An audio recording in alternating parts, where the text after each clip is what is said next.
Every year in the NBA, there's always something different. Players change, decline, and evolve. And this year we're seeing a few players that have changed their playstyle in this year's 2020 NBA season. Just like we saw last year with certain players like Justice Winslow becoming more of a point guard, Derrick Rose changing his style from being more of a slashing point guard to a point guard who now has more of an outside and jump shot game. This season we're seeing a few players, and we're going to get into 6 NBA players that have changed their playstyle this season. So with that said, if you enjoy these types of videos, please be sure to hit that like button to show your support. Let's aim for 2,000 likes for the next video. Why not hit that subscribe button for more NBA content every single week, and hit that notification button so you never miss an upload. And also, before I get started with the video, let me know which players you believe have changed their playstyle in the 2020 season. I really want to hear, but without further ado, let's get into it. At number 6, Jimmy Butler.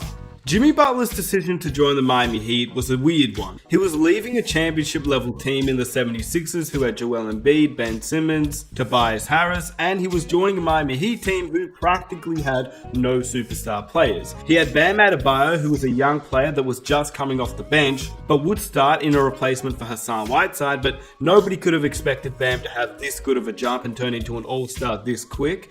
And then you had players like Goran Dragic, who was coming off an injury, Tyler Hero, who was just drafted, and Kendrick Nunn, who was undrafted and picked up by the Miami Heat. So the overall team didn't look like a championship level team, but this season with Jimmy Butler, the Miami Heat have become one of the better teams in the Eastern Conference, and that is mainly due to getting Jimmy Butler. He isn't a superstar player like LeBron James, Kevin Durant, James Harden, or Giannis Antetokounmpo, but he is an all-star level talent. But the one thing that's impressed me and many Heat fans is that Jimmy Butler has changed his play style dramatically this season. He's become more of a point forward for the Miami Heat, and he's the guy who controls the pace of the offense. We have Kendrick Nunn in the starting lineup alongside Duncan Robinson and Jimmy Butler as the point guard, shooting guard, and small forwards. Jimmy Butler plays more of a point forward, Kendrick Nunn plays more of a shooting guard, he's more of a shooter, and he doesn't average a lot of assists, as Kendrick Nunn only averages 3.5 assists in 30 minutes per game.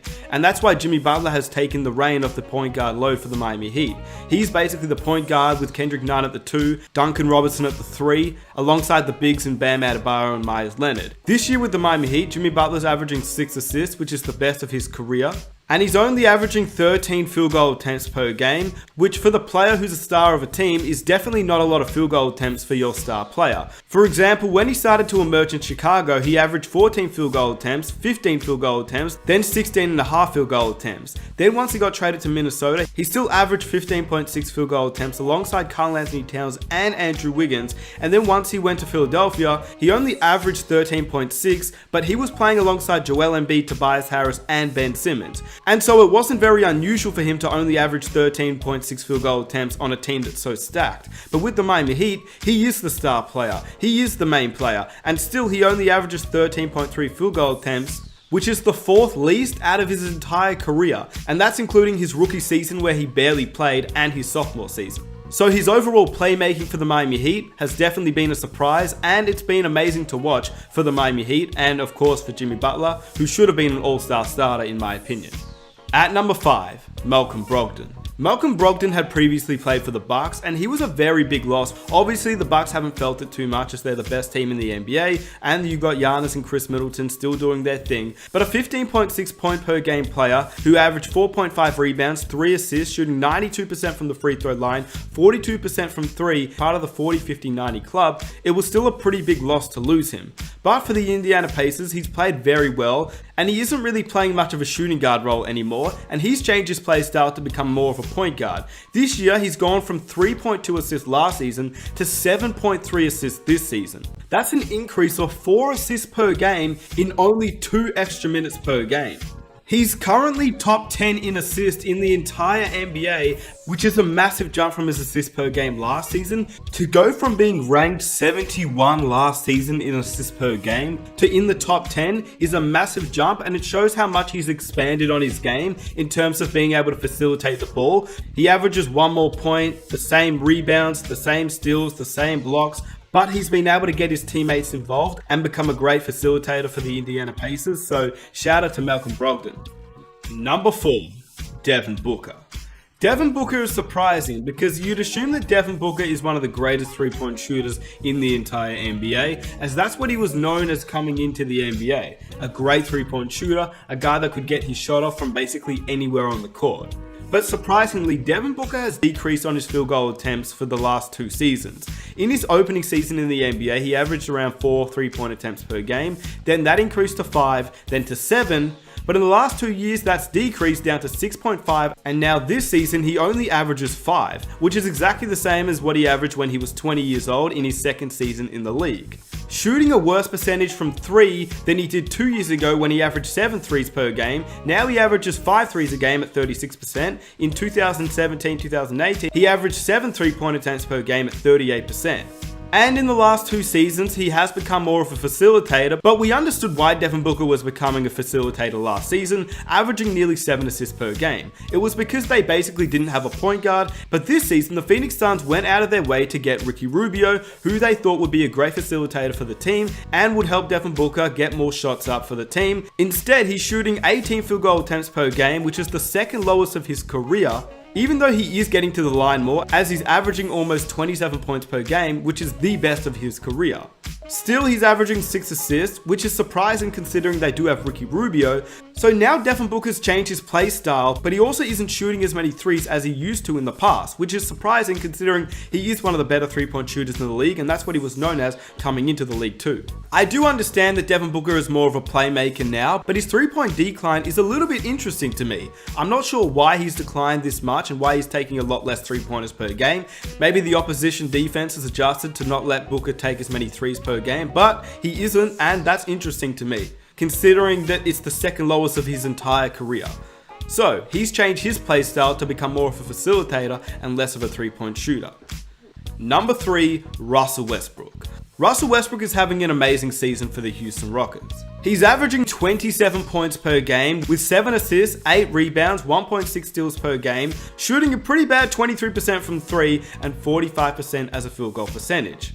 So how has Russell Westbrook adjusted his game? He's always played like this, a pretty bad 3-point shooter, but a guy that gets to the cup and finishes around contact and ones, hits a lot of mid-range jumpers. How has Westbrook changed his game? I don't believe he's stat padding anymore, and I truly believe in the last couple of seasons with the Oklahoma City Thunder, where he averaged a triple-double for 3 straight years. I really do believe at times he was stat padding. I don't think it was every single game, and that's just personal opinion, and honestly I just believe it. I really believed he was chasing after those triple doubles in Oklahoma, but this season with the Houston Rockets, I can definitely say that after watching them, I really don't think he is. I think he's playing within the offense. I think he's playing within the defensive schemes too. He is athletic and he does go after rebounds, which is really fun to watch, but at least he's not going after every single rebound. But this season with the Houston Rockets, I feel like he's just getting the rebounds he needs to. Same with assists. He's been able to find his open teammates, but in my opinion, he's not stat padding and he's not purposely going out there just trying to get heaps of assists. He's averaging what he needs to average at 7 assists and 8 rebounds, and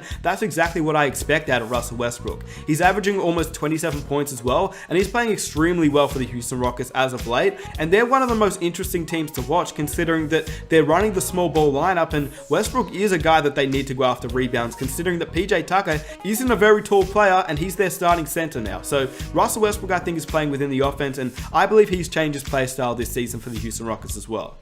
Blake Griffin. Blake Griffin's been injured for majority of this season. He's only managed to play 18 games, but he was a very different player over these 18 games than when he first entered the league. You would assume that Blake Griffin would be one of the better rebounders in the league, considering that he's 6'10" and ultra athletic. Well, he entered the league averaging 12 rebounds, then 10 rebounds, and it then plateaued around 8 to 9 rebounds per game whilst he continued his career with the Los Angeles Clippers.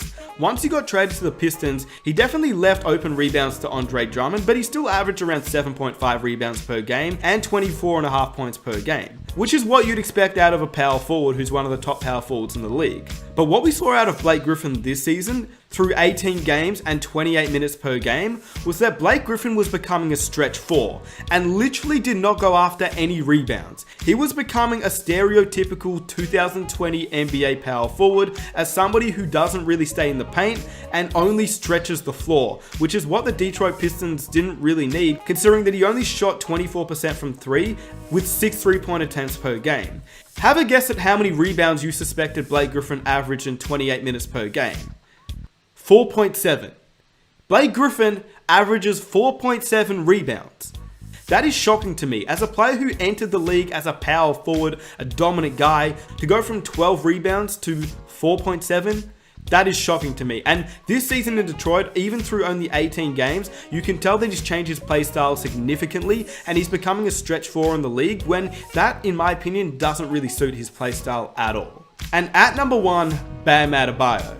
It's weird to say that two players on the same team can be in the same list for players who have changed their playstyle, but Bam and Jimmy Butler have both definitely changed their playstyle. Bam entered the league as a backup center / power forward for the Miami Heat, and he was a player who would go out there and show heart and hustle. He would average 8.9 points last season along with 7.3 rebounds, as well as nearly 1 steal and 1 block per game. He was playing backup to Hassan Whiteside, and once the Miami Heat traded Hassan Whiteside, we've seen Bam Adebayo take over for the Miami Heat starting power forward position, and he's averaging 16 points with 10 rebounds per game, 1.2 steals, 1.2 blocks, shooting 58% as a field goal percentage in 34 minutes per game, and he's been named an all-star player for the Miami Heat. The one thing about Bam Adebayo is he's now one of those players who actually takes up the ball for the Miami Heat. He's actually a facilitator, averaging around 5 assists per game, which is pretty amazing for a guy who's a power forward center in the league today. Bam's ability to take the ball up the court, get by his defenders with his quick first step and ball handling is something I believe he's really changed this season,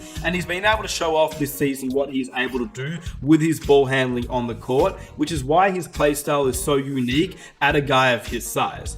With that said, let me know what you think about these players and their playstyles in the comment section down below. If you have any other players that you believe have changed their playstyle, I want to hear it down below as well. If you enjoyed the video, please hit that like to show your support. Subscribe if you're new for more NBA content every single week. Hit that notification button so you never miss an upload. It's been your boy Smith. I am out. Peace.